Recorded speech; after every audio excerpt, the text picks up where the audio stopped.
Hey everybody, welcome back to the channel. My name is Steve Peterson and this is a couple of my Hyundai Velosters. One of my spare engines I have here on a stand, and I've been tearing it down in a video series here for the channel. Last time we pulled the timing cover here off the side and revealed the timing chain, its assembly, the guides, the tensioner, etc. We will be removing this timing chain assembly tonight.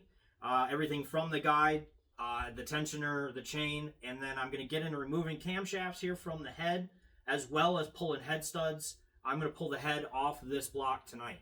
I want to get this head rebuilt so that I can get it swapped with this one in this car, probably next weekend. So I'm trying to move along and get this project buttoned up. So with that being said, let's get into pulling the timing chain assembly here off. I'll get you in close. As I pick up tools, I'll try to explain what I'm using and why, but we'll get into, again, removing the tensioner first, and then once the tensioner is pulled off, there will be enough tension that we can remove one of the guides here. Once I have one of the guides off of here, before I go any further, I'm going to show you how to line up and retime your engine, just in case something gets messed up, or in case you are ripping the head off and you do need to reassemble when you're done. At least you will know how to put the car back in time here with the paint marks and the timing marks on your phasers and such. So let's get you in close. Let's get this timing chain assembly off. Here we go. So now that we're in here nice and close, I can point out a couple things. You have the tensioner right here. One of the guides, this is on the tensioner side. Another guide, which is opposite of the tensioner side. This guide is not adjustable, it just bolts in. This guide is the one that is kept on the tensioner of the chain.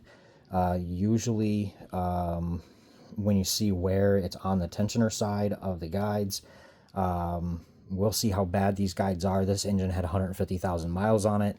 I don't know how well it was maintained, but I'm interested to see how these guides look with that 150,000 miles.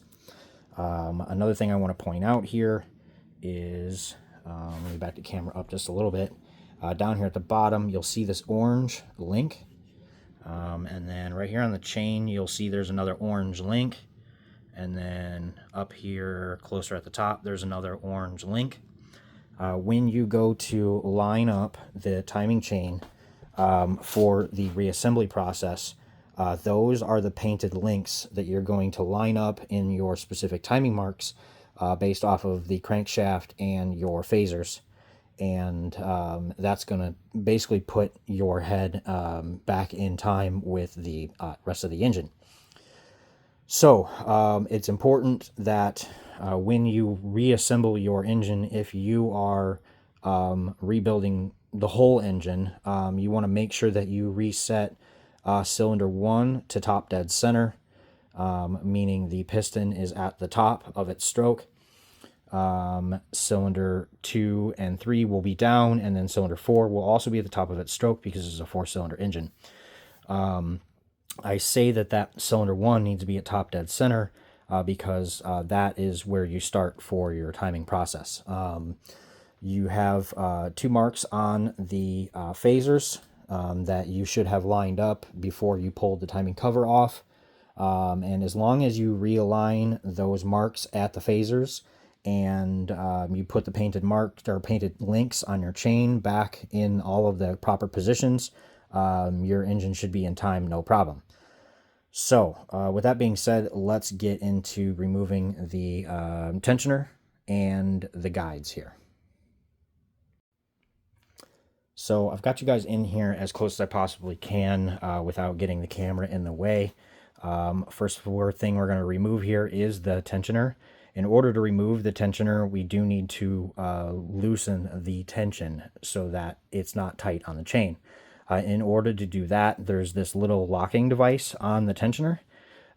Basically, you need to find either like an Allen wrench or a nail, or I just so happen to have found that the shaft of a Dremel bit happens to fit perfectly in that keyhole of that little lock. So this is what I'm going to use to lock my tensioner. First thing you need to do is press in on the tensioner you'll see that that little key starts moving just a little bit. So basically what we're going to do is just press in on the guide just a little bit, and it's going to allow you to actually press down on the lock. And once you've pressed down on the lock, you'll see that you're able to move the guide completely in and out. What you're going to do is you're going to push that guide all the way in and let it come out just a little bit until, oops, hang on. Just a little bit until you can now turn that little locking device until the hole lines up, and you're going to stick your locking pin in. Once you've stuck your locking pin in, now you've relieved tension on the whole system. You can now remove the two 10mm bolts that hold the tensioner in without spring going everywhere and the tensioner falling apart. The idea is to reuse this tensioner if it's still good. If it's damaged or it's not keeping tension, then replace it. But in my instance, this tensioner is still good, so I'll be able to reuse it when it comes time. Next up, we are using a 10mm to remove the tensioner bolts. There's two of them. And we will get these out of the way.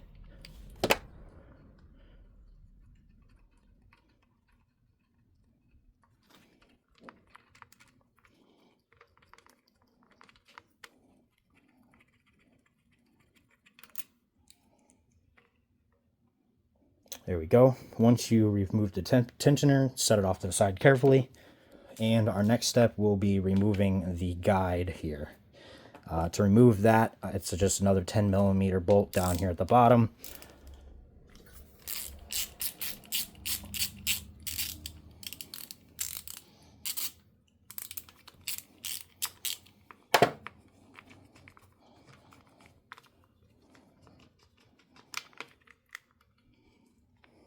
And boom, we can remove the guide here.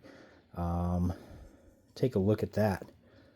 Wow, there is almost no wear, like very, very, very little wear on that guide. For there being 150,000 miles on this car, I'm actually very surprised on how little that's worn. I mean, just barely a little bit down here at the bottom.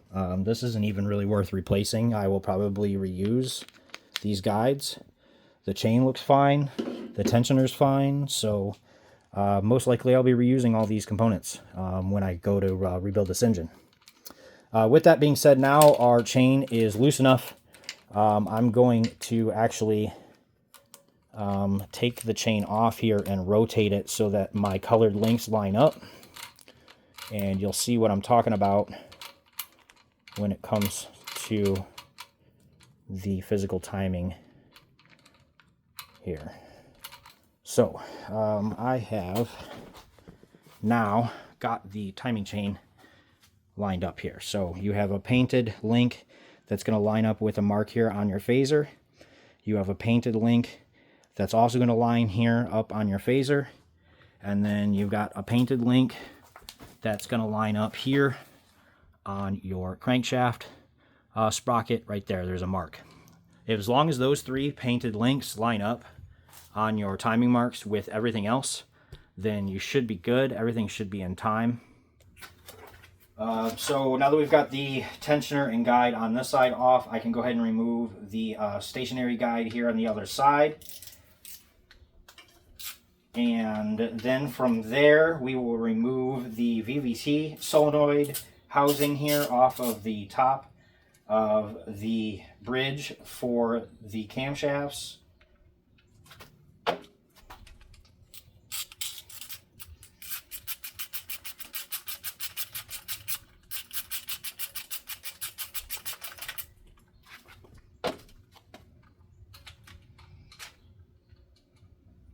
Wow. That guide has almost no wear on it, so we're good there. We can remove our timing chain. Timing chain looks good. Okay. And we can pull our VVT solenoid housing here off the top.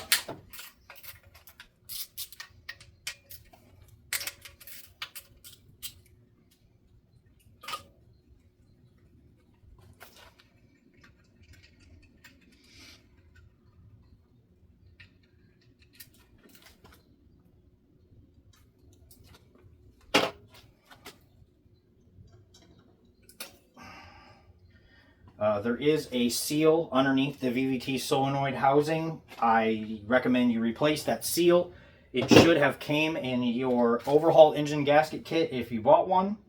If you did not buy an engine overhaul gasket kit, I recommend you get that gasket or buy an engine overhaul gasket kit. It makes this job way easier. So next thing we are going to do here, I'll get you guys in close again. We're going to remove the phasers here from the top, and or actually not remove the phasers. We're going to leave the phasers on the camshafts, and we're going to remove the camshafts here from the top of the block. The important thing you need to do first is remove the side here, the main side that's bridged. Those are 4 12mm bolts that hold that side down. And then we will move into removing the bridges here that run across the camshafts themselves. It is important that they go back in the exact location that they are, and it is even more important that they also face in the same direction that they are currently faced, so that you don't mess that up. There is some markings on the top of each of them that tells you where they go, and actually tells you that they face towards the phasers, so you really can't screw those up. However, underneath the camshafts, there are some like hockey puck looking spacers, basically, that sit on top of each of your valve springs and valve assemblies. Those are not labeled, and those are also specific to where they go. You need to make sure that whatever you pull apart in the head of this engine, it goes back in the exact same location that it was. You don't want to start mix and matching these pieces because things are not going to run correctly. Alrighty, moving forward, we are going to remove the bridge side here of the top cap for the camshafts here on the phaser side, and then I'm going to basically move from here back on the exhaust cam, and then from here back on the intake cam. None of these should be very tight. This is a 12mm, 4 12mm, and then the rest of them are all 10s.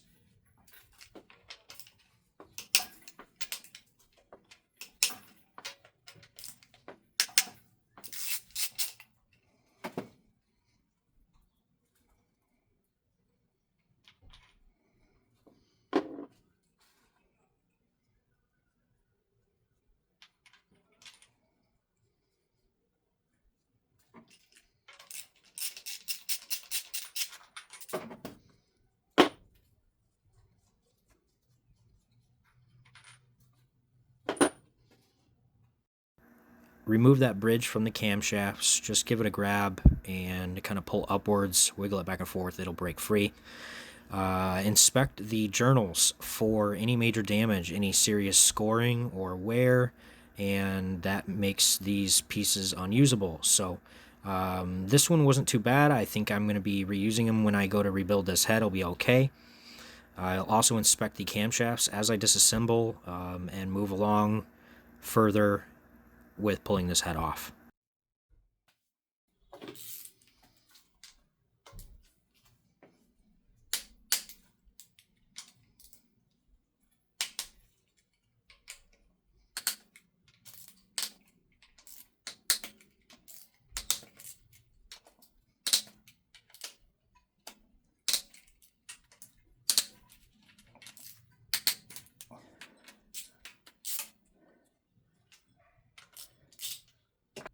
Okay, so as you remove these caps, it's important that you note this says E1 and then there's an arrow. So that means exhaust cylinder or spot 1, exhaust 1, and then the arrow points towards the phaser. So when you go to put it back together, you know that's E1 pointed that way.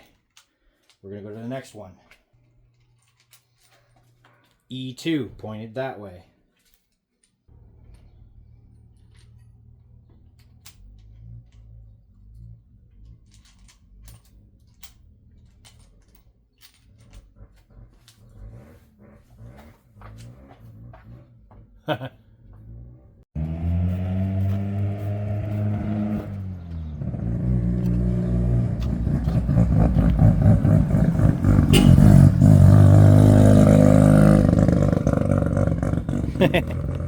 So, I have cool neighbors.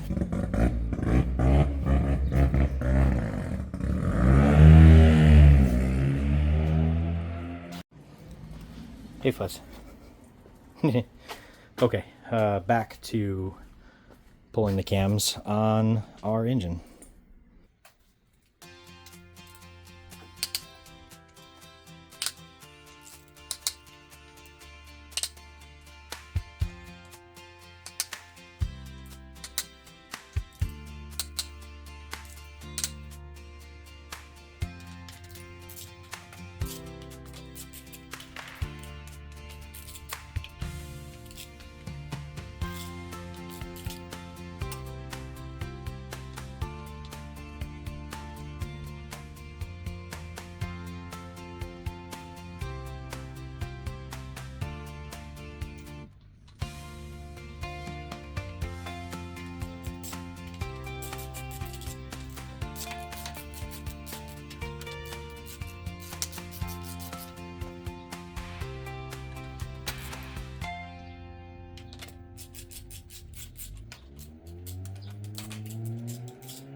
They don't look terrible. I think we're going to be okay to use this head.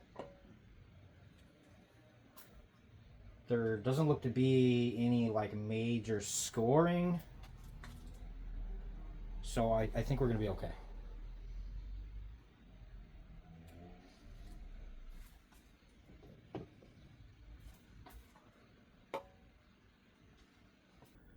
Now that we've got the camshafts all out of the way, our next steps are going to be removing all of the covers from the valve spring spots here. It's important to keep them in order. I'm going to lay them out on a table for now, and then eventually they will go into their own individual bags. You know, as for example, E1, E2, E3, E4, basically labeling them consistently with the caps for each spot as well. Again, and very important to keep all of this stuff in order so that it all goes back in the same place. So we're going to pull these out and then pull head studs. And also on the fuel tube here around the back of the corner, I'm sorry, not the fuel tube, around the back of the corner where the coolant tube fits, you're going to need to loosen the mounting bolts there so that the head will separate from the coolant tube once we get all the head bolts removed.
Again, this is the coolant tube There's a 10 millimeter and a 12 millimeter that hold this coolant tube onto the head. You don't need to completely remove this tube. The last two spots that it's held on are right here. There's two nuts. Those are 10 millimeter as well. Technically, you could remove those and just pull the whole pipe out. To get the head studs out, we have a triple square, M10 triple square, and I've got that on a breaker bar just to make things a little easier to get them loose. You're going to go in kind of a directional pattern to break these loose. So first step, I'm going to start here and then go here and then go here and then here, etc. We're going to kind of cross hatch around the top of the head. You're not going to just loosen one, you're going to kind of loosen them up in stages.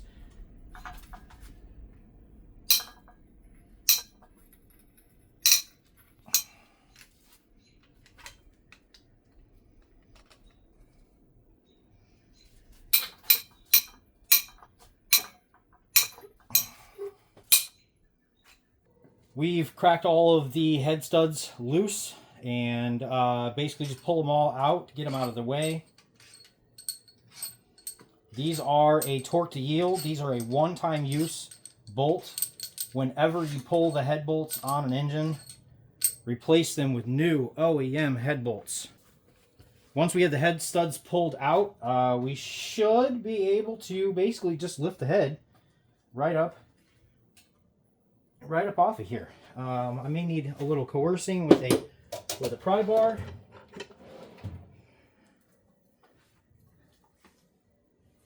But yeah, there we go. Just a little tool to separate that, just the gasket just a little bit. I need to do the other side too.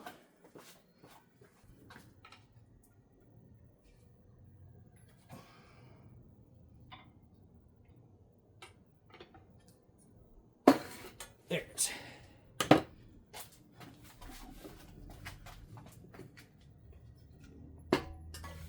And there we go.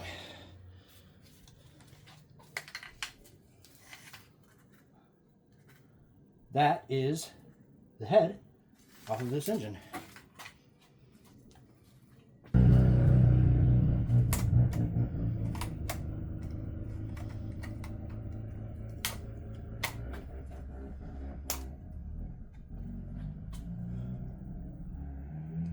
Gasket, garbage.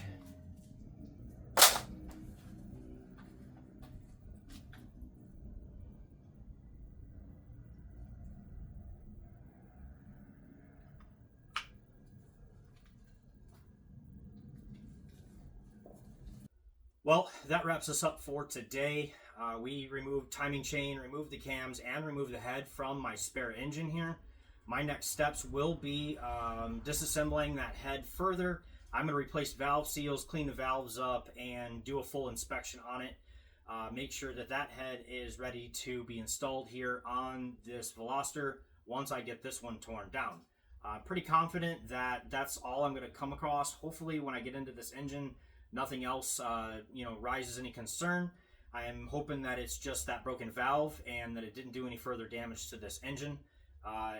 Keep it that simple. As always, I do appreciate you for watching. Hit that subscribe button for me. My name again is Steve Peterson. You can find me on all social media at Steve the Woody Peterson. We'll see you next time.